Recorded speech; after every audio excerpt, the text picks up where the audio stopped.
এইসব গল্প শুনিতে আপনাদেরকে স্বাগত জানাই।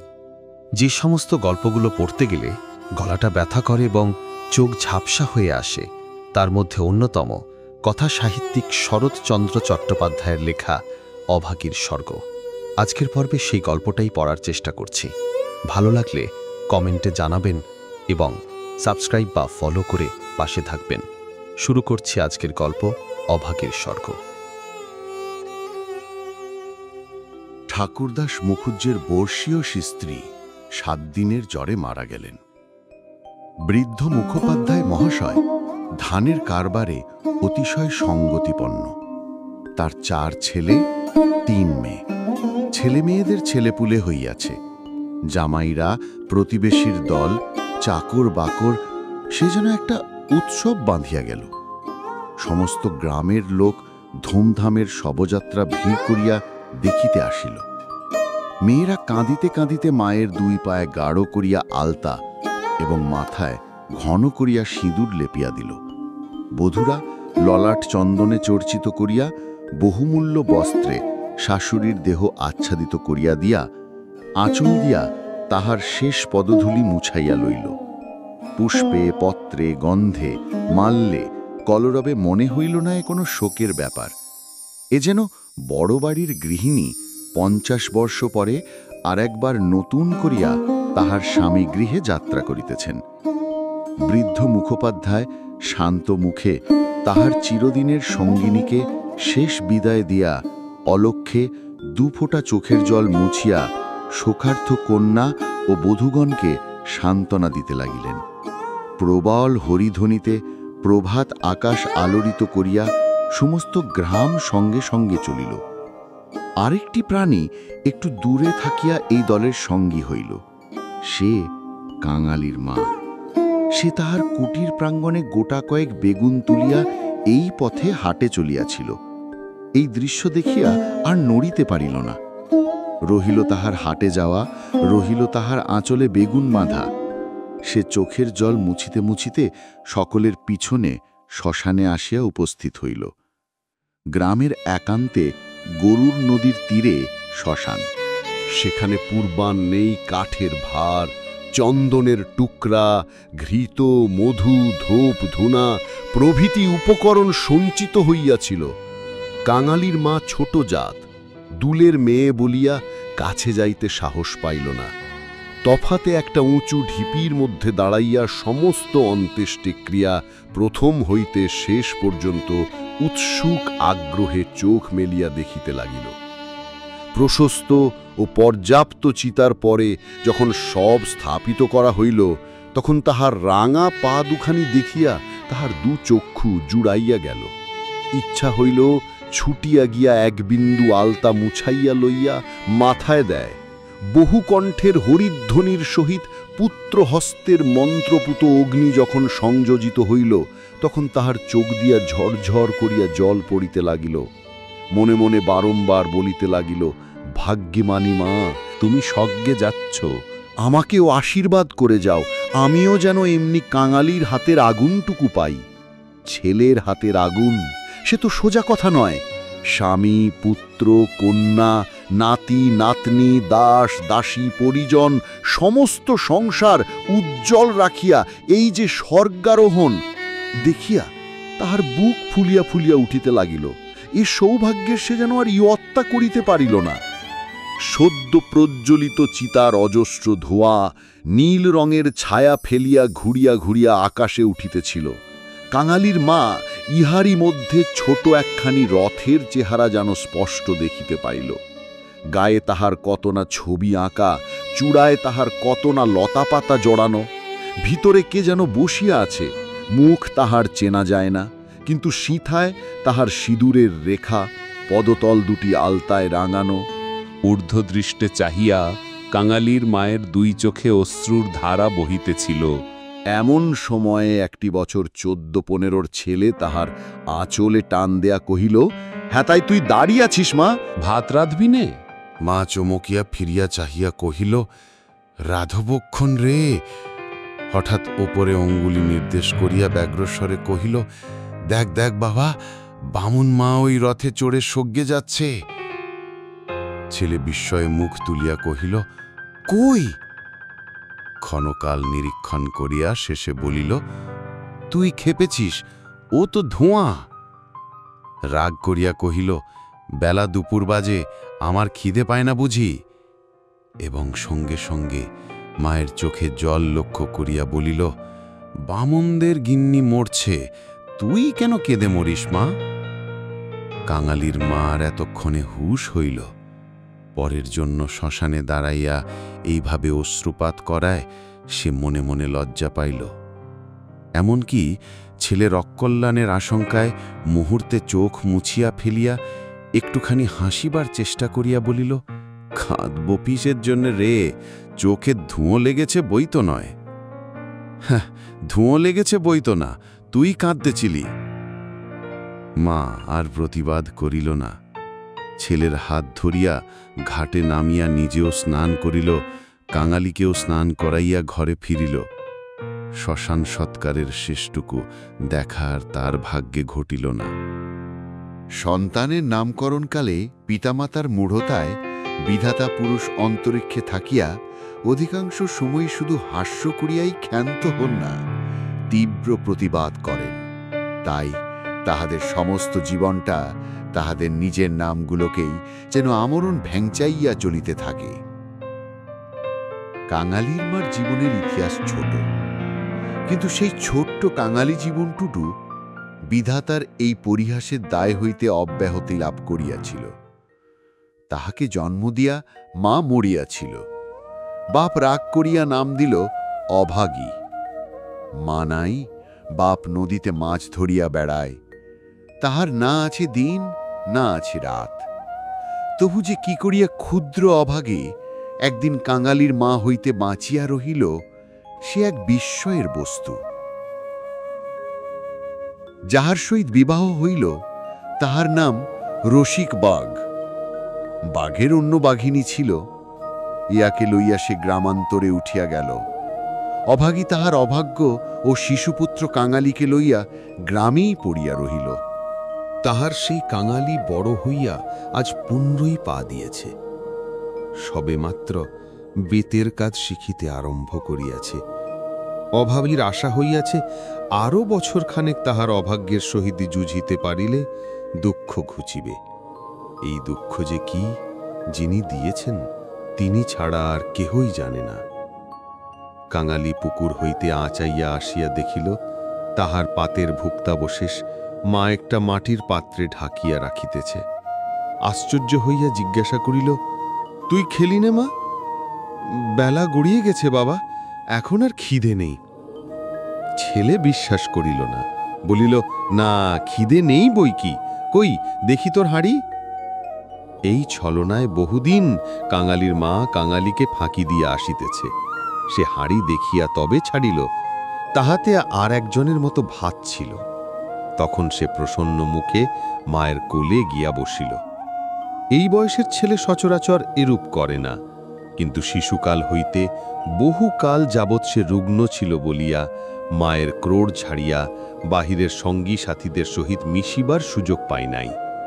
এইখানে বসিয়াই তাহাকে খেলাধুলার স্বাদ মিটাইতে হইয়াছে। এক হাতে বলা জড়াইয়া মুখের উপর মুখ রাখিয়াই কাঙালি চকিত হইয়া কহিল, মা, তোর গা যে গরম, কেন তুই অমন রোদে দাঁড়িয়ে মরা পোড়ানো দেখতে গেলি? কেন আবার নে এলি? মরা পোড়ানো কি তুই?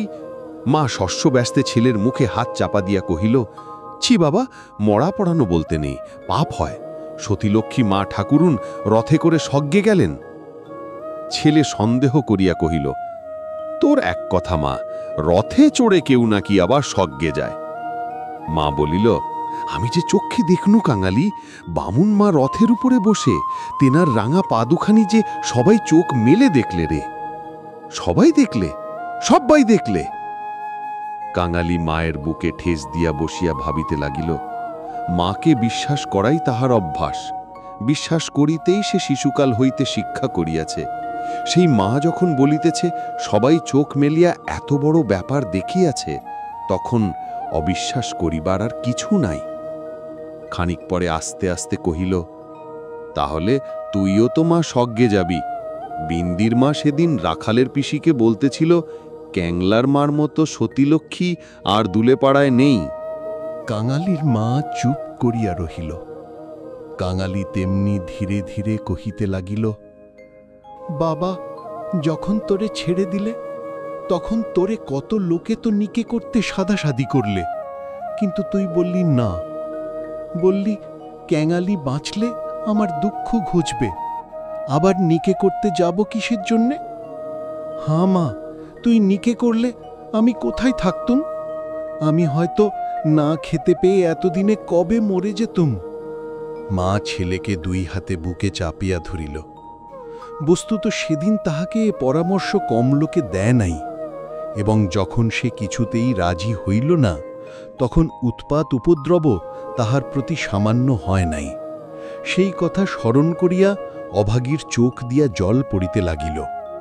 ছেলে হাত দিয়া মুছাইয়া দিয়া বলিল, ক্যাতাটা পেতে দেব মা, শুবি? মা চুপ করিয়া রহিল। কাঙালি মাদুর পাতিল, কাঁথা পাতিল। মাচার ওপর হইতে ছোট বালিশটি পাড়িয়া দিয়া হাত ধরিয়া তাহাকে বিছানায় টানিয়া লইয়া যাইতে মা কহিল, কাঙালি, আজ তোর আর কাজে গিয়ে কাজ নেই। কাজ কামাই করিবার প্রস্তাব কাঙালির খুব ভালো লাগিল, কিন্তু কহিল, জলপানির পয়সা দুটো তো তাহলে দেবে না মা? না দিগ্গে, আয় তোকে রূপ কথা বলি। আর প্রলুব্ধ করিতে হইল না। কাঙালি তৎক্ষণাৎ মায়ের বুক ঘিসিয়া শুইয়া পড়িয়া কহিল, বল তাহলে। রাজপুত্তর, কোটালপুত্তর আর সেই পক্ষীরাজ ঘোড়া। অভাগী রাজপুত্তর, কোটালপুত্তর আর পক্ষীরাজ ঘোড়ার কথা দিয়া গল্প আরম্ভ করিল। এই সকল তাহার পরের কাছে কতদিনের শোনা এবং কতদিনের বলা উপকথা। কিন্তু মুহূর্ত কয়েক পরে কোথায় গেল তাহার রাজপুত্তর আর কোথায় গেল তাহার কোটালপুত্তর? সে এমন উপকথা শুরু করিল যাহা পরের কাছে তাহার শেখা নয়, নিজের সৃষ্টি। জ্বর তাহার যত বাড়িতে লাগিল, উষ্ণ রক্তস্রোত যত দ্রুতবেগে মস্তিষ্কে বহিতে লাগিল, ততই সে যেন নব নব উপকথার ইন্দ্রজাল রচনা করিয়া চলিতে লাগিল। তাহার বিরাম নাই, বিচ্ছেদ নাই। কাঙালির স্বল্প দেহ বারবার রোমাঞ্চিত হইতে লাগিল। ভয়ে বিস্ময়ে পুলকে সে সজোরে মায়ের গলা জড়াইয়া তাহার বুকের মধ্যে যেন মিশিয়া যাইতে চাহিল। বাহিরে বেলা শেষ হইল, সূর্য অস্ত গেল। সন্ধ্যার ম্লান ছায়া গাঢ়তর হইয়া চরাচর ব্যাপ্ত করিল, কিন্তু ঘরের মধ্যে আজ আর দীপ জ্বলিল না। গৃহস্থের শেষ কর্তব্য সমাধা করিতে কেউ উঠিল না। নিবিড় অন্ধকারে কেবল রুগ্ন মাতার অবাধ গুঞ্জন নিস্তব্ধ পুত্রের কর্ণে সুধাবর্ষণ করিয়া চলিতে লাগিল। সে সেই শ্মশান ও শ্মশানযাত্রার কাহিনী, সেই রথ, সেই রাঙা পাটি, সেই তার স্বর্গে যাওয়া। কেমন করিয়া শোকার্ত স্বামী শেষ পদধূলি দিয়া কাঁদিয়া বিদায় দিলেন, কি করিয়া হরিধ্বনি দিয়া ছেলেরা মাতাকে বহন করিয়া লইয়া গেল। তারপরে সন্তানের হাতের আগুন, সে আগুন তো আগুন নয় কাঙালি, সে তো হরি। তার আকাশ জোড়া ধোঁয়া তো ধোঁয়া নয় বাবা, সেই তো স্বর্গের রথ। কাঙালি চরণ, বাবা আমার। কে মা? তোর হাতের আগুন যদি পাই বাবা, বামুন মার মতো আমিও স্বর্গে যেতে পাব। কাঙালি অস্ফুটে শুধু কহিল, যা, বলতে নেই। মা সে কথা বোধ করি শুনিতেই পাইল না। তপ্ত নিঃশ্বাস ফেলিয়া বলিতে লাগিল, ছোট জাত বলে তখন কিন্তু কেউ ঘেন্না করতে পারবে না, দুঃখী বলে কেউ ঠেকিয়ে রাখতে পারবে না। ইস, ছেলের হাতের আগুন, রথকে যে আসতেই হবে। ছেলে মুখের উপর মুখ রাখিয়া ভগ্নকণ্ঠে কহিল, বলিস নে মা, বলিস নে, আমার বড্ড ভয় করে। মা কহিল, আর দেখ কাঙালি, তোর বাবাকে একবার ধরে আনবি, অমনি যেন পায়ের ধুলো মাথায় দিয়ে আমাকে বিদায় দেয়। অমনি পায়ে আলতা, মাথায় সিঁদুর দিয়ে, কিন্তু কে বা দেবে? তুই দিবি না রে কাঙালি? তুই আমার ছেলে, তুই আমার মেয়ে, তুই আমার সব। বলিতে বলিতে সে ছেলেকে একেবারে বুকে চাপিয়া ধরিল। অভাগীর জীবন নাট্যের শেষ অঙ্ক পরিসমাপ্ত হইতে চলিল। বিস্তৃতি বেশি নয়, সামান্যই। বোধ করি ৩০টা বছর আজও পার হইয়াছে কি হয় নাই, শেষও হইল তেমনি সামান্যভাবে। গ্রামে কবিরাত ছিল না, ভিন্ন গ্রামে তাহার বাস। কাঙালি গিয়া কাঁদনাকাটি করিল, হাতে পায়ে পড়িল, শেষে ঘটি বাঁধা দিয়ে তাহাকে ১ টাকা প্রণামী দিল। তিনি আসিলেন না, গোটা চারেক বড়ি দিলেন। তাহার কত কি আয়োজন, খল, মধু, আদার সত্ত্ব, তুলসী পাতার রস। কাঙালির মা ছেলের প্রতি রাগ করিয়া বলিল, কেন তুই আমাকে না বলে ঘটি বাঁধা দিতে গেলি বাবা? হাত পাতিয়া বড়ি কয়টি গ্রহণ করিয়া মাথায় ঠেকিয়া উনানে ফেলিয়া দিয়া কহিল, ভালো হইত একেই হব, বাগদি দুলের ঘরে কেউ কখনো ওষুধ খেয়ে বাঁচে না। দিন ২-৩ এমনি গেল। প্রতিবেশীরা খবর পাইয়া দেখিতে আসিল। যে যাহা মুষ্টিযোগ জানিত, হরিণের শিং ঘষা জল, গেটে করি পুড়াইয়া মধুতে মারিয়া চাটাইয়া দেওয়া ইত্যাদি অব্যর্থ ঔষধের সন্ধান দিয়া যে যাহার কাজে গেল।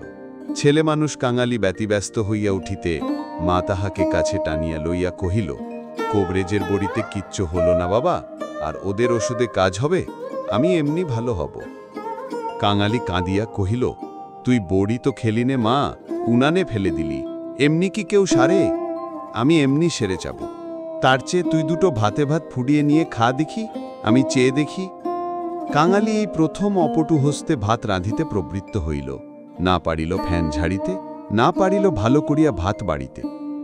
উনান তাহার জ্বলে না, ভিতরে জল পড়িয়া ধোঁয়া হয়, ভাত ঢালিতে চারিদিকে ছড়িয়া পড়ে। মায়ের চোখ ছলছল করিয়া আসিল। নিজে একবার উঠিবার চেষ্টা করিল, কিন্তু মাথা সোজা করিতে পারিল না, শয্যায় লুটাইয়া পড়িল। খাওয়া হইয়া গেলে ছেলেকে কাছে লইয়া কি করিয়া কি করিতে হয় বিধিমতে উপদেশ দিতে গিয়া তাহার ক্ষীণ কণ্ঠ থামিয়া গেল। চোখ দিয়া কেবল অবিরল ধারায় জল পড়িতে লাগিল। গ্রামে ঈশ্বর নাপিত নারী দেখিতে জানিত। পরদিন সকালে সে হাত দেখিয়া তাহারই মুখে মুখ গম্ভীর করিল, দীর্ঘশ্বাস ফেলিল এবং শেষে মাথা নাড়িয়া উঠিয়া গেল। কাঙালির মায়ের অর্থ বুঝিল, কিন্তু তাহার ভয়ই হইল না। সকলে চলিয়া গেলে সে ছেলেকে কহিল, এইবার একবার তাঁকে ডেকে আনতে পারিস বাবা? কাকে মা? ওই যে রে, ও গায়ে যে উঠে গেছে। কাঙালি বুঝিয়া কহিল, বাবাকে? অভাগী চুপ করিয়া রহিল।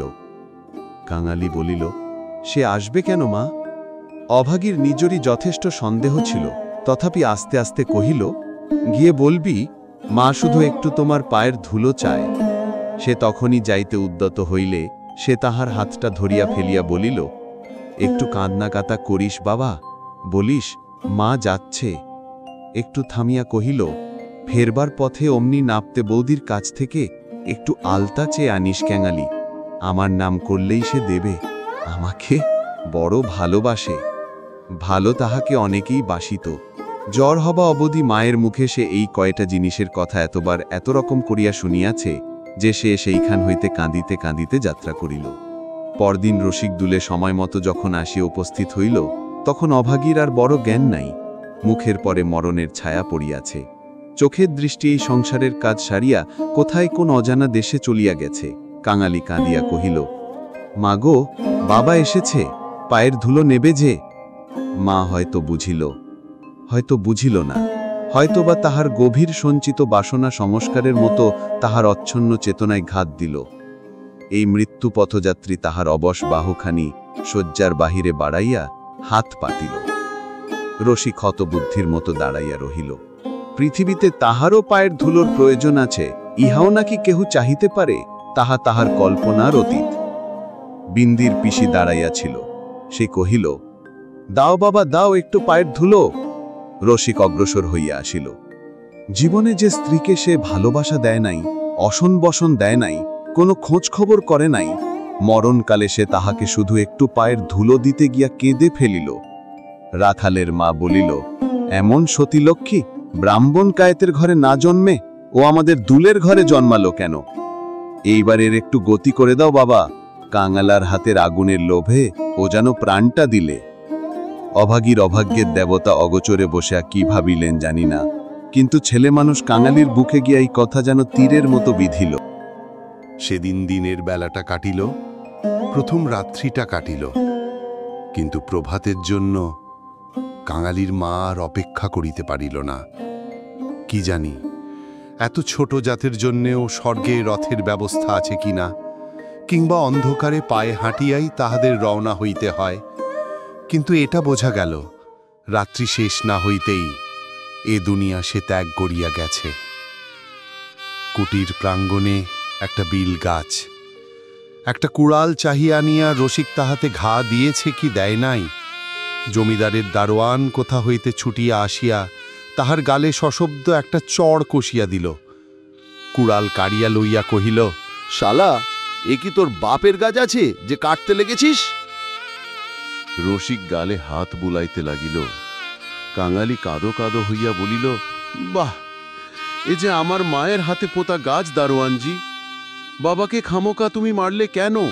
হিন্দুস্থানি দারোয়ান তাহাকেও একটা অশ্রাব্য গালি দিয়া মারিতে গেল, কিন্তু সে নাকি তাহার জননীর মৃতদেহ স্পর্শ করিয়া বসিয়াছিল, তাই অশৌচের ভয়ে তাহার গায়ে হাত দিল না।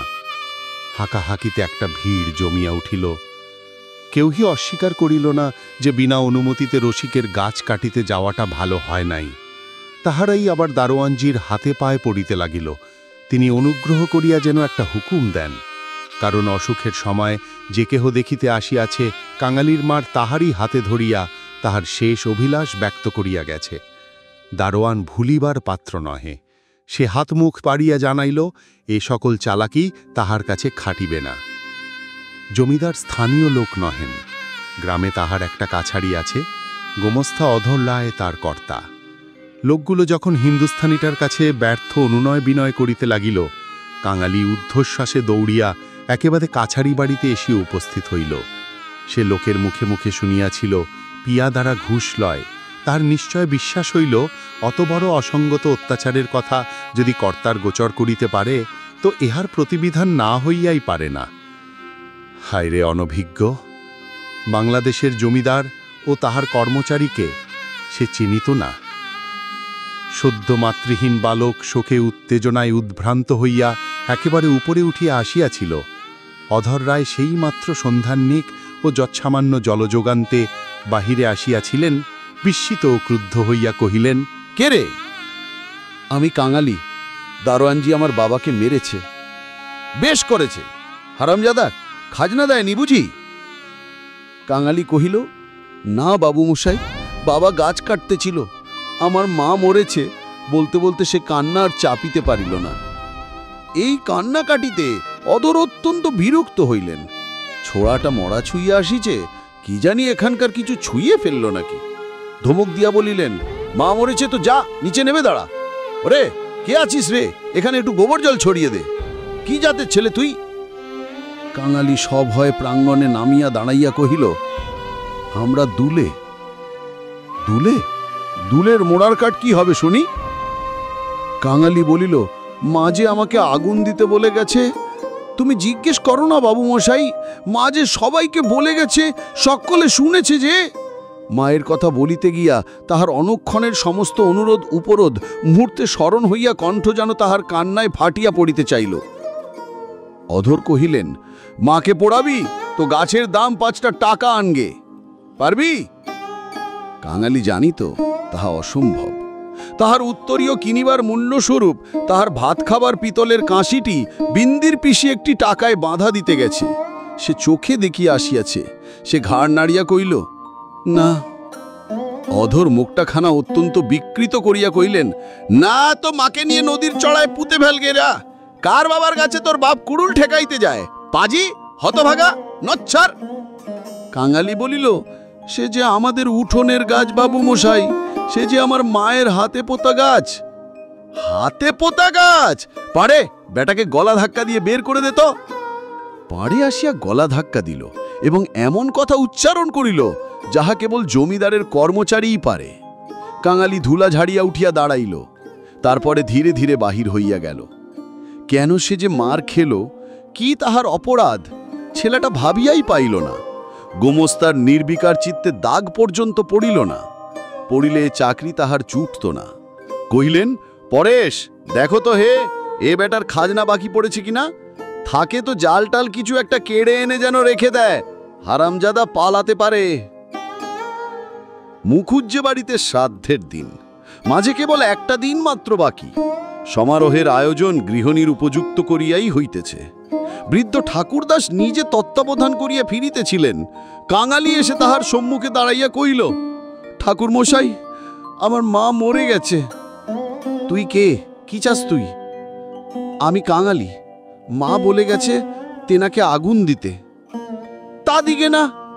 কাছাজির ব্যাপারটা ইতিমধ্যেই মুখে মুখে প্রচারিত হইয়া পড়িয়াছিল। একজন কইল, ও বোধহয় একটা গাছ চায়। এই বলিয়া সে ঘটনাটা প্রকাশ করিয়া কইল। মুখুজ্জে মহাশয় বিস্মিত বিরক্ত হইয়া কইলেন, শোন আবদার, আমারই কত কাঠের দরকার, কাল বাদে পরশু কাজ। যা যা, এখানে কিচ্ছু হবে না, এখানে কিচ্ছু হবে না। এই বলিয়া অন্যত্র প্রস্থান করিলেন। ভট্টাচার্য মহাশয় অদূরে বসিয়া ফর্দ করিতেছিলেন। তিনি বলিলেন, তোদের যেতে কে কবে আবার পোড়ায় রে? যা, মুখে একটু নুড়ো জেলে দিয়ে নদীর চড়ায় মাটি দিয়ে গে। মুখোপাধ্যায় মহাশয়ের বড় ছেলে ব্যস্ত সমস্তভাবে এই পথে কোথায় যাইতেছিলেন। তিনি কান খাড়া করিয়া একটু শুনিয়া কইলেন, দেখছেন ভট্টাচার্য মশায়, সব বেটারাই এখন ব্রাহ্মণ কায়েত হতে চায়। বলিয়া কাজের ঝোঁকে আর কোথায় চলিয়া গেলেন। কাঙালি আর প্রার্থনা করিল না। এই ঘণ্টা ধুইকের অভিজ্ঞতায় সংসারে সে যেন একেবারে বুড়া হইয়া গিয়াছিল। নিঃশব্দে ধীরে ধীরে তাহার মরা মায়ের কাছে গিয়া উপস্থিত হইল। নদীর চরে গর্ত খুঁড়িয়া অভাগীতে শোয়ানো হইল। রাখালের মা কাঙালির হাতে একটা খড়ের আঠি জ্বালিয়া দিয়া তাহারই হাত ধরিয়া মায়ের মুখে স্পর্শ করিয়া ফেলিয়া দিল। তাহার পরে সকলে মিলিয়া মাটি চাপা দিয়া কাঙালির মায়ের শেষ চিহ্ন বিলুপ্ত করিয়া দিল। সবাই সকল কাজে ব্যস্ত।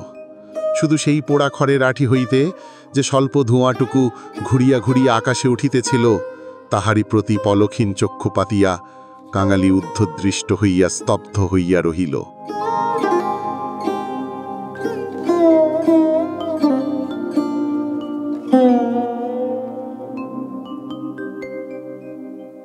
শেষ হল আজকের গল্প, শরৎচন্দ্র চট্টোপাধ্যায়ের অভাগীর স্বর্গ। ভালো লাগলে লাইক, কমেন্ট ও শেয়ার করবেন এবং ফলো বা সাবস্ক্রাইব করে পাশে থাকবেন। দেখা হচ্ছে পরের গল্পে। সবাই সুস্থ থাকবেন, ভালো থাকবেন। নমস্কার।